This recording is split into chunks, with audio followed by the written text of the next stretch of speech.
Olá, sou Cristiane Araújo e hoje estamos começando a nossa leitura do segundo capítulo do livro A Identidade da Mulher, da autora Ana Maria Almeida. E o tema é O que é identidade? Na segunda-feira, Rosana chegou ao escritório e todos comentavam sobre o final de semana. Antes de dizer qualquer coisa sobre a sua experiência, ela preferiu ouvir. Os homens comentavam sobre os desafios de investir em mais conhecimento para crescer dentro da empresa, e as mulheres falavam sobre como se sentiram desconfortável com a primeira dinâmica. Selma, a melhor amiga de Rosana no trabalho, comentou: "Nunca imaginei que uma pergunta tão simples pudesse mexer tanto comigo. Passei o resto do fim de semana pensando nisso." E antes que Rosana falasse alguma coisa, ela abriu a gaveta e tirou o livro. "Fiquei tão curiosa que fui buscar algum livro na biblioteca sobre o assunto. E olha o que eu achei! É um livro sobre identidade. É muito interessante." Imediatamente ela guardou o livro e continuou trabalhando. Daquele momento em diante, Rosana não conseguia mais prestar atenção no trabalho.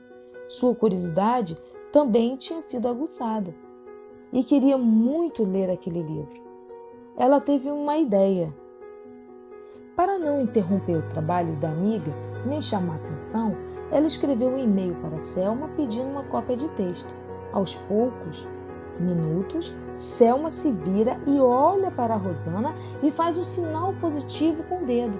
Ela responde o e-mail dizendo que elas podem tirar a cópia na hora do almoço. Ela então recebe o primeiro capítulo do livro. Rosana mal pode esperar para chegar em sua casa. Ao contrário do que sempre fazia, ela tomou banho rapidamente, lanchou e foi para o quarto. "Mãe, eu estou muito cansada hoje e não vou assistir TV com vocês", disse ela, sentada confortavelmente na sua poltrona. Ela mergulhou no texto em busca de respostas. Identidade é um conjunto de características e circunstâncias que distingue uma pessoa ou uma coisa e graças às quais é possível individualizá-la. É também a consciência que uma pessoa tem dela própria e que a torna em alguém diferente das outras. Uma área que tem sido devastada na vida da grande maioria das pessoas é o senso de identidade, o senso do valor. Segundo alguns autores, 95% da população do mundo vive totalmente abaixo do seu potencial. Vive completamente alheia à sua capacidade de transformar as circunstâncias, porque essas pessoas estão desconectadas de si mesmo. O ser humano lida ao longo da sua vida com duas forças de igual intensidade: o impulso de pertencer à família, a diferentes grupos, e o impulso de se individuar e ter um senso claro da sua identidade.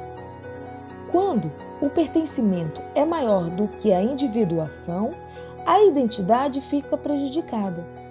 Quando a individuação é maior do que o pertencimento, a pessoa se isola e tem dificuldade de se relacionar profundamente. Quando falamos deste tema, precisamos diferenciar dois conceitos: identidade e papéis. A identidade organiza significados, enquanto os papéis organizam funções. Na maioria das vezes, confundimos dois conceitos. De modo geral, as pessoas acabam se enxergando muito mais naquilo que fazem do que naquilo que são.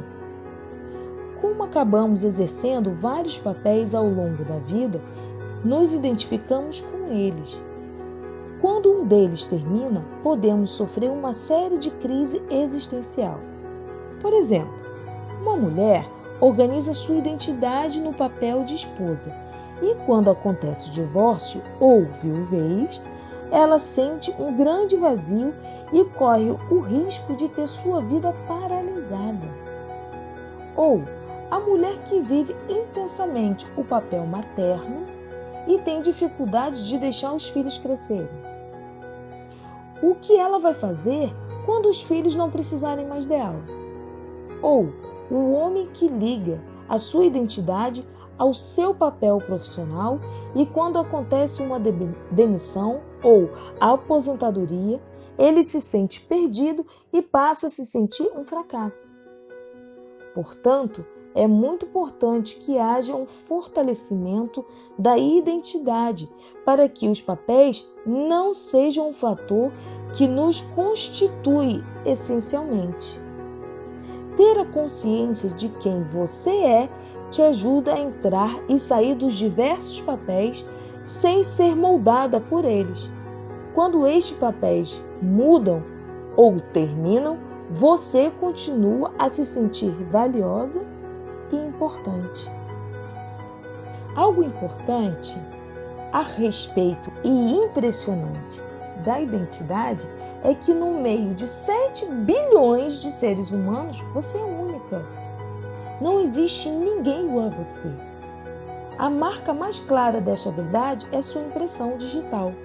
Ela nos identifica no meio da multidão.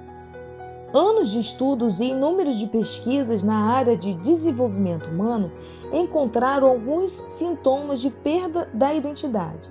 Esse fenômeno tem sido conhecido popularmente como ter máscaras, como viver se escondendo com medo de se mostrar e não ser aceito.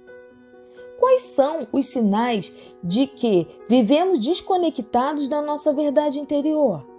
Dificuldade de pedir o que precisa e deseja, espera que os outros adivinhem e se ressente quando isso não acontece, não se leva a sério no que diz a respeito a ideias e opiniões, um constante sentimento de derrota, vive com sentimento de culpa, perda do controle de sua vida, ou seja, vive de acordo com os comandos das pessoas.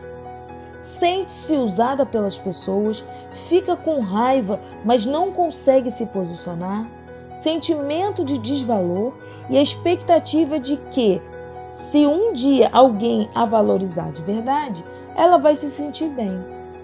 Fica irritada facilmente e reage aos eventos de maneira desproporcional. Sente-se vítima das pessoas e das circunstâncias. Tem medo de se expor e não gosta dos lugares e situações desconhecidos. Rosana lê e relê o texto e se identifica com vários aspectos abordados ali. Ela começa a compreender a razão dos seus medos, dos seus retraimentos e da sua dificuldade de dar opinião. No meio dessa reflexão, surge uma nova pergunta: como perdemos a nossa identidade? Espero que no próximo capítulo do livro me traga as respostas, pensa ela. Será que Selma vai levar o livro amanhã? Com essas perguntas na cabeça, ela decide que é hora de ir para a cama. Amanhã passaremos para o nosso 3º capítulo, para esclarecermos perguntas que ficam na nossa cabeça. Até lá!